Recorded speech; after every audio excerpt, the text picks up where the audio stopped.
तुही रे माझा मितवा या मालिकेच्या आजच्या भागामध्ये आपण पाहणार आहोत. अर्णवच्या हातामध्ये आईची चिठ्ठी आहे. चिठ्ठी वाचत असताना अर्णव इमोशनल झालेला आहे. लहानपणीच्या आठवणींना उजाळा मिळत आहे. पण त्याचबरोबर अर्णवला आता एका गोष्टीचं आश्चर्य वाटतंय. ही चिठ्ठी आजपर्यंत आपल्याला का मिळाली नाही? तसा प्रश्न त्याने आजीला केलेला आहे. ही चिठ्ठी अचानक तुला कसं काय सापडली? तेव्हा आजी सांगते की कपाटामध्ये होती. मी माझ्या साड्या सगळ्या व्यवस्थित लावत होते आणि त्यावेळेस मला दिसलं की माझ्या कपाटामध्ये एक चिठ्ठी आहे. मला देखील आश्चर्य वाटलं आणि त्यामुळंच मी ही चिठ्ठी तुझ्याकडे घेऊन आलेली आहे. अर्णव म्हणतो, बरं झालं. जे काय असेल ते असेल, पण मला ही चिठ्ठी मिळाल्यामुळे खूप आनंद झालेला आहे. मी नक्कीच ती पूजा करेल असा शब्दसुद्धा त्याने आजीला दिलेला आहे. तेव्हा आजी अगदी खुश झालेली आहे. आजी म्हणते, अर्णव, मला तुझ्याकडून हीच अपेक्षा होती. तो म्हणतो की आईनं सांगितलेलं आहे ना, तर तिच्यासाठी मी काही करू शकतो, ही गोष्ट तुला माहिती आहे. आजीच्या अगदी मनासारखीच गोष्ट घडून आलेली आहे. कारण अर्णव पूजा करणार नव्हता, पण आता आईचं पत्र मिळालेलं आहे आणि आईच्या पत्रामुळे तो आता पूजा करण्यास तयार झालेला आहे. अर्णवच्या हातात अजून देखील ते पत्र आहे.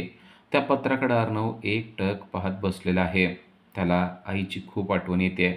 त्याचबरोबर आजीला देखील तिची आठवण येते. इकडे राकेश ईश्वरीच्या घरी आलेला आहे आणि तो बाहेरूनच म्हणतोय, आज मला माझी इंदोरी जिलबी बघायला मिळणार तर. इतके दिवस झालं आमच्या दोघांमध्ये चुकवाचुकवी चालू आहे, पण आज मी तिला समोरासमोर भेटणार, असं म्हणून तो त्यांच्या घराच्या आतमध्ये गेलेला आहे. आतमध्ये आत्या आणि सुप्रिया बसलेल्या असतात. राकेश आला की ते उठतात आणि राकेशचं स्वागत करतात. अहो राकेशजी, बरं झालं आलात, किती दिवसानं तुम्ही आलायत, असं म्हणतात. राकेश म्हणतो, इंदोरहून आलो, त्यानंतर मग थोडीशी कामं होती ती आटपली आणि मग आता आलो. सुप्रिया देखील त्याच्याशी व्यवस्थित बोलत असते. तो देखील सगळ्यांशी अगदी व्यवस्थितपणे बोलत आहे. सुप्रियाला तो सांगतो की ईश्वरीच्या वडिलांनी माझी खूप खातिरदारी केली. एवढंच नव्हे तर मला त्यांच्याच घरी म्हणजे तुमच्या घरी राहायला देखील बोलवलं आणि मी तिथेच राहत होतो. खरंच इंदोर आणि इंदोरची माणसं खूपच सुंदर आणि चांगले आहेत, असं राकेश बोलत असतो. तेव्हाच आत्या म्हणतात, अहो तुम्हीच चांगले आहात, त्यामुळं तुम्हाला सगळं जग चांगलं दिसतंय. आणि माझ्या भावाने मला सांगितलं की कशाप्रकारे तुम्ही त्याला मदत केलेली आहे. सुप्रिया देखील म्हणते की हो, त्यांचा फोन आलेला आणि त्यांनी सांगितलं की भंडारी बिल्डरला तुम्ही कसा धडा शिकवलाय, नाहीतर तो अगदी जीवावरच उठलेला होता, पण तुमच्यामुळं ती केस अगदी व्यवस्थितपणे सॉल्व्ह झाली आहे. तेव्हा तो म्हणतो, अहो माझा काय संबंध आहे, मी आपलं मला जेवढं जमतंय तेवढं केलं. आत्या म्हणतात, हा ज्यांचा मोठेपणा आहे बघ, कधीसुद्धा कुठलंच क्रेडिट स्वतःवर घेत नाहीत. अगदी क्रेडिट दिलं की म्हणतात माझा काही संबंध नाही आहे. लगेच राकेश म्हणतो, असं नाही हो काही, म्हणजे मला जे आवडतं ते मी करतो. मला असं क्रेडिट वगैरे दिलेलं आवडत नाही, असं तो बोलायला लागतो. सुप्रिया म्हणते, पण खरंच त्या भंडारी बिल्डरला तुम्ही धडा शिकवून खूप मोठं काम केलेलं आहे, कारण त्याने अगदी जीव नकोसा करून टाकलेला होता. राकेश म्हणतो, झालं, आता संपला ना तो विषय, आता तो विषय काढण्यात काय अर्थ आहे का, जाऊ द्या, आता पुढचं आपण बोलूया. बरं, मला ईश्वरी कुठं दिसत नाहीये, असं डायरेक्ट तो बोललेला असतो.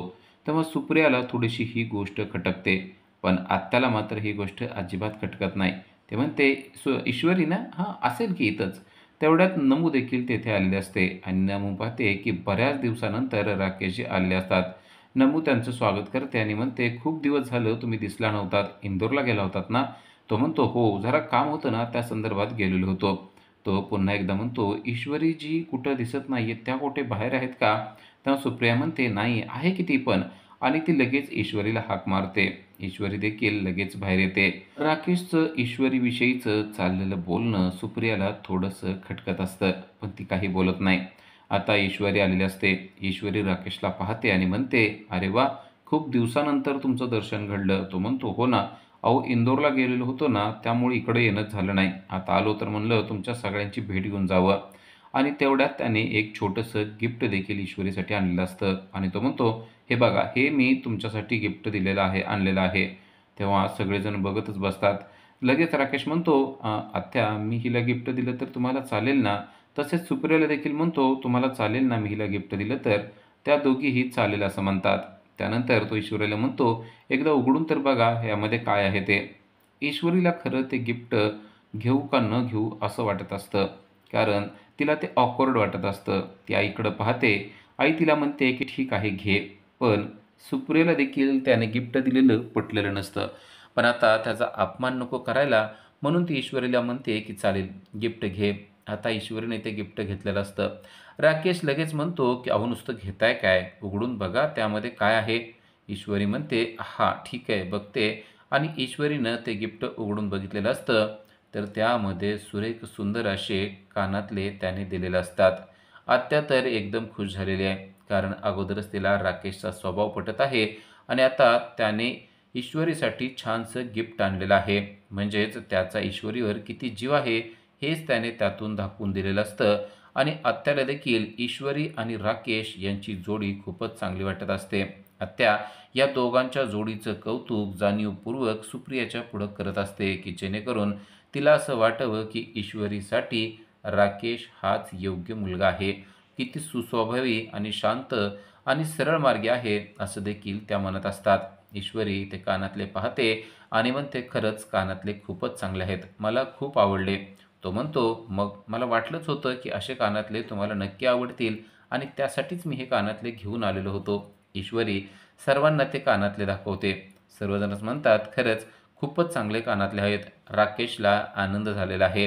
राकेशला ही गोष्ट आवडली की त्याने आणलेलं गिफ्ट सर्वांना आवडलेलं आहे. खरं तर हा सगळा त्याचा ट्रॅप आहे. पण आता या सगळ्या ट्रॅपमध्ये ईश्वरीच्या घरचे फसत चाललेले आपल्याला पाहायला मिळत आहेत. तो लगेच म्हणतो तुम्हाला आवडलं ना? मी तर जाम खुश आहे. मला वाटलंच होतं तुम्हाला हे आवडेल. तेवढ्यात आत्या म्हणते की आता जेवणाची वेळ झालेली आहे. तुम्ही जेवूनच जा. तो म्हणतो ठीक आहे मी थोडासा फ्रेश होऊन येतो आणि त्यानंतर आपण जेवूया. नमू म्हणते मी जेवण गरम करते आपण लगेच जेवायला बसूया आणि तो बाहेर गेलेला असतो आणि आता सर्वजण जेवायला बसण्याची तयारी करत असतात. ईश्वरी आतमध्ये जाते आणि राकेश बाहेर जातो. राकेश बाहेर गेला की आत्याचं सुरू होतं की किती सुस्वभावी आणि गुणी मुलगा आहे. असा मुलगा शोधून देखील सापडणार नाही. खरंच राकेशचा आपल्या ईश्वरीवर खूप जीव आहे. आता बघितलं ना त्याने फक्त तिच्यासाठीच गिफ्ट आणलं. नमूसाठी काय आणलं नाही. गिफ्ट पाहिल्याबरोबर त्याला फक्त ईश्वरी आठवली. म्हणजे त्याच्या मनात ईश्वरीविषयी काहीतरी आहे आणि ईश्वरीला देखील त्याने आणलेलं गिफ्ट आवडलं. म्हणजे तिला देखील थोडंसं त्यांच्याविषयी काहीतरी वाटतंय असं पॉझिटिव्ह तिने बोलायला सुरुवात केलेली आहे. इकडे आजी देवीच्या समोर हात जोडून उभ्या आहेत. त्यांना या गोष्टीचा आनंद झाला आहे की अगदी ऐनवेळी ते पत्र सापडलं जे कपाटामध्ये होतं आणि त्यामुळे अर्णव आता महादेवाची पूजा करण्यासाठी तयार झालेला आहे. अन्यथा तो अशी पूजा करण्यासाठी तयार झालाच नसता. देवाचे ते आभार मानते आणि म्हणते जे काय होतंय ते चांगल्यासाठीच होतंय. अर्णवला सद्बुद्धी दे आणि मी माझ्या पंडितजींना देखील सांगून ठेवलेलं आहे ही पूजा लावण्याबरोबर त्याला करायची आहे. पण त्याला मात्र ही गोष्ट माहिती नाहीये. सगळं नीट व्यवस्थित होऊ दे.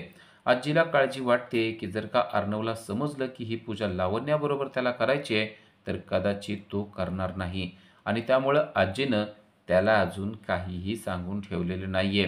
त्याचबरोबर अंजली आणि अविनाशला देखील आपण काही सांगितलं नाहीये असंही ती देवाच्या समोर म्हणते. पण देवा सगळं काही व्यवस्थित होणार आहे आणि तुझ्या मर्जीनं होणार आहे यावर माझा विश्वास आहे असं ती देवाला म्हणते. इकडे अर्णव अंजलीकडे आलेला आहे.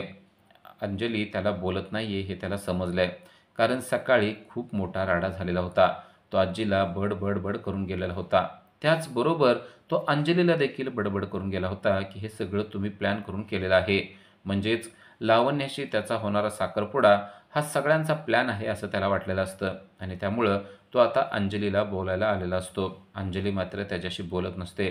अंजली म्हणते झाला ना तुझा गैरसमज तर आता होऊ दे. मला पण नाही बोलायचं तुझ्याशी. तो म्हणतो सॉरी ना. मला जे काय वाटत होतं ते मी बोलून झालेलं आहे. पण मला तू बोल ना. अंजली म्हणते मला बोलायचं नसेल तर मी का बोलू? मला नाही बोलायचं तुझ्याशी. तो म्हणतो तुला माहिती आहे ना तू जर बोलली नाहीस तर मला किती त्रास होणार आहे.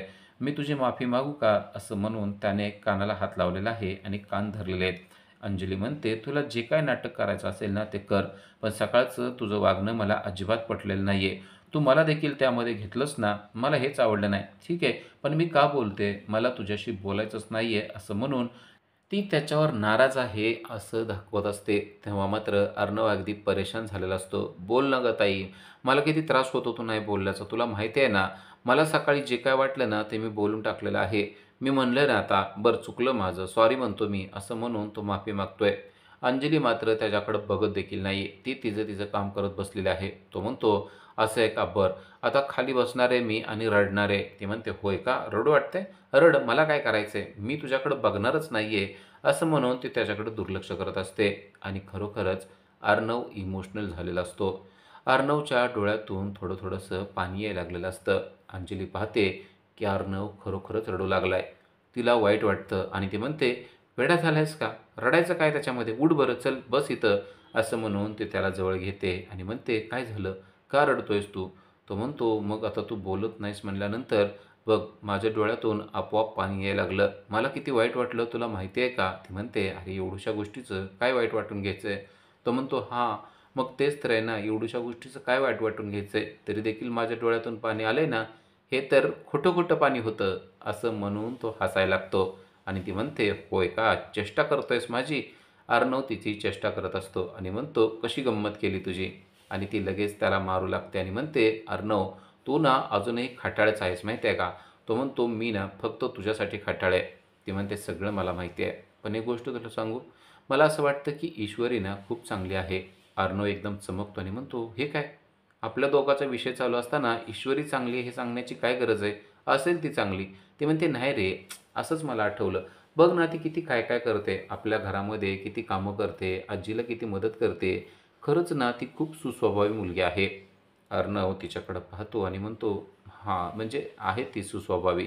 ती म्हणते, "हां, मग हेच तर आहे ना आणि सगळ्यांना आपलंसं करते. आता तू किती चिडतोस तिच्यावर, किती भांडतोस, पण ती मात्र जराही तुझ्याशी भांडत नाही. ती तुला समजून घेते. अशी समजून घेणारी मुलगी खरोखरच चांगली असते." अर्णव म्हणतो, "हो, चांगली असते, पण हे सगळं तू मला का सांगतेस?" ती म्हणते, "काहीच नाही, असंच सहज सांगते. मला आठवलं म्हणून म्हणलं तुला सांगावं." अर्णव म्हणतो, "हो, ते पण आहे. ती आहे तशी चांगली." ती म्हणते, "हां ना, मला तर ईश्वरी आहे ना खरंच खूप चांगली वाटते." असं म्हणून ती ईश्वरीविषयी त्याच्या मनामध्ये नक्की काय चाललेलं आहे हे जाणून घेण्याचा प्रयत्न करत असते. पण आता यावेळेस अर्णव मात्र ईश्वरीचं नाव काढल्यावर थोडासा इमोशनल झालेला आहे आणि तिच्याविषयी पॉझिटिव्ह विचार करतोय ही गोष्ट अंजलीच्या लक्षात आलेली असते. नाहीतर दरवेळेस तिचं नाव काढल्यावर तो फिसकन अंगावर येतो आणि चिडून तो काहीतरी दुसरंच बोलतो. यावेळेस मात्र तसं झालेलं नसतं. अर्णव देखील शून्यात हरवल्यासारखा बोलत असतो. ही गोष्ट तिच्या लक्षात आलेली असते. म्हणजेच अर्णववर ईश्वरीची जादू झालेली आहे, असंच अंजलीला वाटत असतं. त्यानंतर अर्णव सांगतो, की "उद्या मी पूजा करणार आहे." हे ऐकल्यावर अंजलीला जरा धक्काच बसलाय. ती म्हणते, "पूजा आणि तू कसं काय रे?" तेव्हा तो म्हणतो, की "आईचं एक पत्र सापडलेलं आहे आणि त्या पत्रामध्ये आईनं आपल्या लहानपणीच्या बऱ्याचशा आठवणी लिहिलेल्या आहेत." हे ऐकल्यावर अंजलीला देखील सुखद धक्काच बसतो. ती म्हणते, "पण अचानक पत्र कसं काय सापडलं?" तेव्हा तो म्हणतो, की "आजीला कपाटामध्ये ते पत्र सापडलेलं आहे आणि त्यामुळंच मी या पूजेसाठी तयार झालोय." पण अंजलीला समजलंय. अजून अर्णवला माहिती नाहीये, की ही पूजा त्याला लावण्याबरोबर करायची आहे. जेव्हा ही गोष्ट त्याला कळेल, तेव्हा राडा होणार आहे, हे मात्र अंजलीला समजलंय. पण ती आता त्याला या गोष्टीवर काहीच बोलत नाही. सकाळ झालेली आहे आणि इकडे ईश्वरीच्या घरी लगबग सुरू आहे. तिला पूजेसाठी जायचं आहे. तिने छानशी साडी नेसलेली आहे आणि ती तयार झालेली आहे. सुप्रिया जेव्हा तिला पाहते तेव्हा म्हणते, "खरंच गं, किती गोड दिसतेस गं तू. आज काय आहे का त्यांच्या घरी? काय कार्यक्रम वगैरे आहे का?" असं सुप्रियाने विचारलं असतं. तेव्हा ईश्वरी सांगते, की "घरी नाही आहे, मंदिरामध्ये आहे." सुप्रिया म्हणते, "काय आहे?" तेव्हा ती सांगते, की "आज शंकर पार्वतीची पूजा आहे आणि त्यासाठी मला जायचं आहे." तेवढ्यात नमू येते आणि म्हणते, "खरंच, अगं किती छान दिसतेस आज तू. काय आहे का त्यांच्या घरी?" तेव्हा ती परत एकदा सांगते, की "पूजा आहे." नमू म्हणते, "आता ही पूजा कसली?" तेव्हा सुप्रिया सांगते, की "ही पूजा करत असतात. या महिन्यामध्ये ही पूजा करत असतात, की जेणेकरून महादेवाचा आशीर्वाद आपल्याला मिळावा म्हणून." तेव्हा ईश्वरी म्हणते, "मला देखील त्या ठिकाणी बोलवलंय." सुप्रिया म्हणते, "ठीक आहे, जा ना मग, त्यात काय आहे एवढं?" पण जरासं तिचं तोंड पडलेलं सुप्रियाला दिसतं. तेव्हा सुप्रिया म्हणते, "हे बघ, तुला मी सांगितलंय ना, तुला जर का त्यांच्याशी त्या विषयावर बोलणं होत नसेल, तर बोलू नको ना." ईश्वरी म्हणते, "मी काल बोलण्याचा प्रयत्न केला, पण मला खरंच बोलता आलं नाही." सुप्रिया म्हणते, "मला तुझा स्वभाव माहिती आहे. हे बघ, तुला जे काही बोलता येत नाही ना, ते अजिबात बोलू नको आणि त्या गोष्टीचं टेन्शन घेऊ नको." नमू देखील तिला तीच समजावून सांगत असते. नमू म्हणते, तुला असं वाटतं ना, की लावण्या आणि अर्णव यांच्याविषयी तू काहीच बोलू नये, तर काहीच बोलू नको. चांगलं पण नको आणि वाईट पण नको. सुप्रिया देखील म्हणते, "अगदी बरोबर. पण त्या गोष्टीचा विचार मात्र तू करत बसू नको. कारण त्या गोष्टीचा परिणाम तुझ्यावर होतोय आणि कालपासून तू अशी चिंतातूर दिसू लागली आहे." ही गोष्ट आता तिच्या म्हणजेच ईश्वरीच्या देखील लक्षात आलेली असते, की या गोष्टीचा आपण खूपच विचार करतोय आणि त्यामुळं आपल्याला त्रास होतोय. पण खरं तर ईश्वरीच्या मनामध्ये घालमेल चालली आहे ती म्हणजे अर्णवविषयी. अर्णव लावण्याबरोबर पूजा करतोय, या गोष्टीचा त्रास आपल्याला का होतोय? हा प्रश्न खरं तर तिचा आहे. तो प्रश्न तिने नमू आणि सुप्रियाला मात्र सांगितलेला नाहीये. पूजेला जाणारी ईश्वरी पाहून मात्र सुप्रिया आणि नमू यांना आनंद झालाय. कारण काही दिवसांनी का होईना तिच्या चेहऱ्यावर स्मितहास्य दिसत आहे. काल आणि परवा ती खूपच नाराज होती हे सुप्रियाला माहीत होतं आणि आता ईश्वरी पूजेसाठी चाललेली असते. इकडे सर्वजण पूजेसाठी तयार झालेले आहेत. वल्लरी, आजी, अंजली आणि राकेश देखील आहेत. हे सर्वजण आता पूजेला निघत असतात. अर्णव अजून तयार होऊन आलेला नसतो. म्हणून ते सर्वजण थांबलेले असतात आणि तेवढ्यात अर्णव देखील तयार होऊन आलेला असतो. अर्णव तयार होऊन येतो, तोच तिकडून लावण्या देखील तयार होऊन आलेली असते. लावण्या अतिशय सुंदर सुरेख अशी साडी नेसून आलेली असते आणि व्यवस्थितपणे सर्वांच्या समोर आलेली असते. अर्णव जेव्हा तिला पाहतो, तेव्हा अर्णवला मात्र जास्त काही खुशी होत नाही. वल्लरी आजी मात्र भलत्याच खुश झालेल्या आहेत. अर्णव जेव्हा लावण्याला पाहतो, तेव्हा त्याला असं वाटतं की ही मुद्दाम साडी नेसून आलेली आहे. खरं ही का आलेली आहे? असा देखील प्रश्न त्याला पडलेला असतो. तेवढ्यात वल्लरी तिला पाहते आणि म्हणते, "खरंच लावण्या, किती सुंदर दिसतेस गं. मला तर असं वाटलं की सात्विकाच माझ्यासमोर उभी राहिलेली आहे. किती सुंदर दिसते ती साडी घालण्याची तुझी ती पद्धत. आता मला असं वाटतंय तू ना मोठी टिकली आणि आंबाडा जर घातला असतास ना, तर तू ना सात्विकासारखीच दिसली असतीस," असं ती जाणीवपूर्वक म्हणते. लावण्य देखील सगळ्याच्या समोर उभारलेले आहे. आजीला तर खूपच आनंद झालाय. "खरंच किती गोड दिसतेस गं लावण्या," असं म्हणून आजीनं तिचं कौतुक देखील केलेलं आहे. आता लावण्याने शांत बसावं, पण लावण्या मात्र शांत बसत नाही. लावण्या आता अर्णवच्या समोर जाते आणि म्हणते, "कशी दिसतेय मी?" तेव्हा शांत बसलेला अर्णव एकदम चिडतो आणि म्हणतो, "हे सगळं तू मला दाखवण्यासाठी केलंयस असंच मला वाटतंय. पण तुझ्या या सगळ्या टॅक्टिकचा माझ्यावर काहीच परिणाम होणार नाही ही गोष्ट लक्षात ठेव," असं म्हणून अर्णवने अगदी एका सेकंदात तिचा अपमान केलाय. हसत खेळत आलेल्या लावण्याच्या चेहऱ्यावर एका क्षणात आनंद निघून गेलेला आहे. कारण तिला असं वाटत होतं की अर्णववर ही जादू उपयोगाला येईल, जी वल्लरीनं सांगितलेली होती. "तू सात्विकासारखं जर का गेलीस तर अर्णवला आवडेल," असं ती तिला म्हणलेले असते. पण अर्णव मात्र तिचा एका सेकंदात अपमान करतो आणि म्हणतो, "तुझ्या कोणत्याच टॅक्टिक्स माझ्यावर उपयोगाला येणार नाहीत." त्यावर लावण्य म्हणते, "तुला असं वाटते का हे मी मुद्दाम केलंय? पण हे मी मुद्दाम केलेलं नाहीये. मला असं वाटलं आज ही साडी नेसावी म्हणून मी नेसलेली आहे." अर्णवला मात्र ते काहीच पटलेलं नसतं. तेव्हा आजी म्हणते, "अरे अर्णव, एवढा का चिडतोयस? अरे बघ ना, खरंच किती छान साडी नेसली आहे तिनं. किती सुरेख आणि गोड दिसते. हे बघ कधी-कधी देवाचे काही-काही दैवी संकेत असतात बाळा. आपण तसे दैवी संकेत समजून घेतले पाहिजेत." असं म्हणून आजी त्याला समजावून सांगण्याचा प्रयत्न करते. पण ऐकेल तो अर्णव कसला? अर्णवला मात्र तिची कोणतीच गोष्ट पटलेली नाही. वल्लरीचा प्लॅन पुरता फेल झालेला आहे. कारण वल्लरीला वाटत होतं की अर्णव अगदी फिदा होईल, पण तसं मात्र काहीच झालेलं नाही. उलट त्याने लावण्याचा अपमानच केलेला आपल्याला पाहायला मिळतोय. आजीनं कसंबसं त्याला शांत करण्याचा प्रयत्न केलेला असतो आणि मग आजी म्हणते, "चला आता आपल्याला पूजेला जायचंय." पण परत एकदा अर्णवला खटकतंय ते म्हणजे लावण्या पूजेला कशासाठी येतेय? तिला अजिबात घ्यायचं नाही असं त्याचं स्पष्ट मत आहे. तेव्हा आजी म्हणते, "असं का करतोयस? तिला देखील पूजा करायची असेल तर?" अर्णव म्हणतो, "लावण्या आणि पूजा, तिचा आणि पूजेचा लांब-लांबपर्यंत संबंध नाहीये. हे काय चाललंय आजी ते मला नीट सांग." उद्याच्या भागामध्ये आपल्याला पाहायला मिळतं की सर्वजण पूजेसाठी गेलेले असतात, पण अजून ईश्वरी आलेली नसते. मंदिरात गेलं तरी अजून ईश्वरी आलेली नाहीये, म्हणून अंजली थोडीशी त्रस्त झालेली असते. आता राकेशला समजलंय ईश्वरी येणार आहे. त्यामुळं तो अगदी घाबरून गेलेला आहे.